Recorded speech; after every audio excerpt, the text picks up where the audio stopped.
कई बार हमें ऐसा लगता है कि हमारे यहाँ हम हर चीज़ अच्छी खा रहे हैं, अच्छी पी रहे हैं, अच्छा रहन-सहन, सब तरह की चीज़ें अच्छी-अच्छी हो रही हैं, फिर भी मन में खुशी नहीं है या फिर बीमारियाँ हो जाती हैं, परेशानी हो जाती है, पीड़ाएँ हो जाती हैं, दिक्कतें होती हैं, तो उसका कोई छोटा-सा कारण रह जाता है। अगर हमने मटके को देखा और उस मटके में से पानी लीकेज हो रहा है, रिस रहा है, तो यकीन मानिए कहीं न कहीं उसका छेद है, जहाँ से वो पानी लीकेज हो रहा है। तो ऐसे ही आपकी जो समस्याएँ, परेशानियाँ होती हैं, कहीं न कहीं कोई कारण रह गया है, जिसकी वजह से वो चीज़ें आ रही हैं और वो बड़ा कारण हो सकता है आपके घर में पिया जाने वाला जल, जिसे हम अमृत बोलते हैं, जिसका 70% आपके शरीर में है, जिसके बिना आप जी नहीं सकते, इसलिए इसको जल कहा जाता है, क्योंकि जल ही जीवन है। साथियों, हमारे पुरानी परंपरा में आप देखते हैं कि जब हम कोई नया नया मटका खरीदते थे, तो उस पे स्वास्तिक का चिन्ह बनाते थे, ओम बनाते थे और उससे अच्छे से ढक के संभाल के रखते थे। जूठा हाथ न लगे, जूठा बर्तन न जाए और उसके बाद पानी को, जल को, अमृत को ग्रहण करने की आदत बैठ के। आप देखिए, आप किसी के घर जाते हैं तो सबसे पहले आपसे जल पूछा जाता है, यानी वो इतनी कीमती और ख़ास चीज़ है जो आपसे पहले पूछी जाती है कि आप पानी पीजिए और आपको कुछ ना कुछ दिया जाए, पर आपको पानी जल ज़रूर दिया जाता है। कोई भी अमीर परिवार हो या फिर मीडियम परिवार हो, वो कम से कम आपको पानी ज़रूर पूछता है, क्योंकि पानी बहुत ख़ास है, जल बहुत ख़ास है। परंतु हम लोग आजकल न तो सही तरह से पानी को भरते हैं, न सही तरह से उसका आदर करते हैं, न सही तरह से उसका इस्तेमाल करते हैं।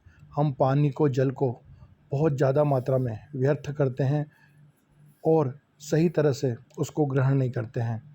इसी वजह से कई तरह की परेशानियाँ, दिक्कतें आ जाती हैं। हमें जल से संबंध कुछ नियम पालन करने चाहिए, जैसे जहाँ से आपका पीने का पानी आ रहा है, वो जगह, जिस बर्तन में आपका जल रखा जा रहा है, वो जगह। और सबसे बड़ी बात, अगर आप डॉक्टर हैं, सीए हैं, वकील हैं, प्रधानमंत्री हैं, मुख्यमंत्री हैं, अगर आपके नाम के आगे आपकी पोस्ट लगाई जाती है, तो आपको कितना अच्छा लगता है। तो ऐसे ही पानी को जब हम जल बोलते हैं, अमृत बोलते हैं, तो उसका महत्व भी बढ़ जाता है। क्योंकि ये तो आपने बहुत सारी वीडियो में सुन लिया होगा, देख लिया होगा, जो सच्चाई है, जो साइंटिस्टों ने भी सिद्ध किया है कि जल जो है वो ग्रहण करता है।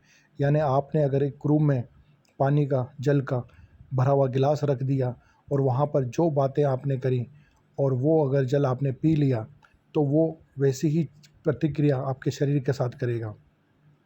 इसीलिए जब हम मंदिर में या धार्मिक स्थलों में जाते हैं, तो वहाँ पे हमको चरणामृत दिया जाता है। वो अमृत कैसे बनता है? क्योंकि वो वहाँ के माहौल में वैसा हो जाता है। वहाँ जो पवित्र वाइब्रेशन होती हैं, पवित्र वाणियाँ होती हैं, पवित्र सोच विचार होते हैं, आरती होती है, मंत्र जाप होते हैं, उन सब से वो जल अमृत में परिवर्तन हो जाता है। और जब वो आप ग्रहण करते हैं, तो आपके शरीर को तरोताज़ा कर देता है, स्वस्थ कर देता है, आपकी मनोस्थिति को बदल देता है। आज़मा के देखिए, बहुत सारे प्रयोग किए गए हैं, आप भी करके देखिए कि अगर आपने कोई जल लिया और उसके सामने वो बातें करी और वो ग्रहण किया।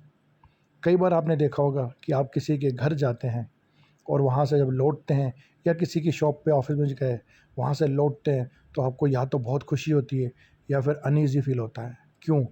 क्योंकि वहाँ का जो जल था, उसने जैसा ग्रहण किया, जैसी वाइब्रेशन ग्रहण करी, जैसी बातें ग्रहण करी, वैसा ही उसने प्रतिक्रिया करी। तो आपके घर में जो आपका जल है, उसका बर्तन है, उसको साफ़-सुथरा होना चाहिए। उसके सामने जो बातें, जो चीज़ें बोली जाती हैं, वो सही तरह से, सही उच्चारण से, लड़ाई झगड़े वाली नहीं होनी चाहिए। इसीलिए जल को ढक के रखा जाता है कि अगर ऐसी कोई चीज़ें हों, तो वो जल में समाहित नहीं हों। और जहाँ पर आपका जल रखा जाता है, वो जगह साफ़-सुथरी होनी चाहिए। जूठन वाले हाथ, गिलास, बर्तन या फिर गंदगी, ऐसी चीज़ें उसके साथ नहीं होनी चाहिए। क्योंकि जो आपको जीवन देने वाली चीज़ है, कम से कम उसके साथ तो हमको सतर्कता और सम्मानपूर्ण व्यवहार करना चाहिए। कई बार हमारी लाइफ में हमने बहुत सारी चीज़ें करके देखी, पर आप एक एक्सपेरिमेंट अपने साथ करके देखिए जो हमने आपको बताया कि जब भी आप जल ग्रहण करें तो उसके पहले आप जिस भी ईश्वर को, परमात्मा को, गुरु को मानते हो, उसका नाम आप हाथ में गिलास लीजिए, उसमें जल भरिए और 21 बार नाम उच्चारण करके उसके बाद ये संकल्प कि ये जल मेरे शरीर में जाए तो मेरे शरीर की सारी दिक्कतें, परेशानियां, दुख, दुविधा, दिक्कतों को, पीड़ाओं को समाप्त कर दें। ये सारी प्रक्रिया करने के बाद जब आप जल ग्रहण करते हैं तो वो जल आपके अंदर के 70% जल के साथ मिलकर वही प्रतिक्रिया करेगा, वही क्रिया करेगा जो आपने भाव रखे।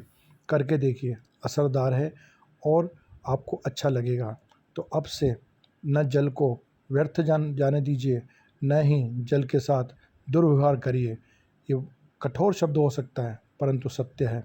जल जो हमारे लिए जीवनदायी है, आप किसी ऐसी जगह पहुंच गए जहां पर आपके पास जल नहीं है, आप दुनिया की हर चीज़ देने को तैयार हो जाओगे, क्योंकि अगर आपको जल नहीं मिला तो आप जीवित नहीं रह सकोगे। तो इस जल के साथ अच्छा व्यवहार करिए, अच्छी तरह से ग्रहण करिए, बैठ के सिप सिप करके पानी पीजिए और जो हमने आपको क्रिया बताई वो क्रिया करिए, आपकी परेशानियां, दुख समाप्त होंगे। ओम तत्सत।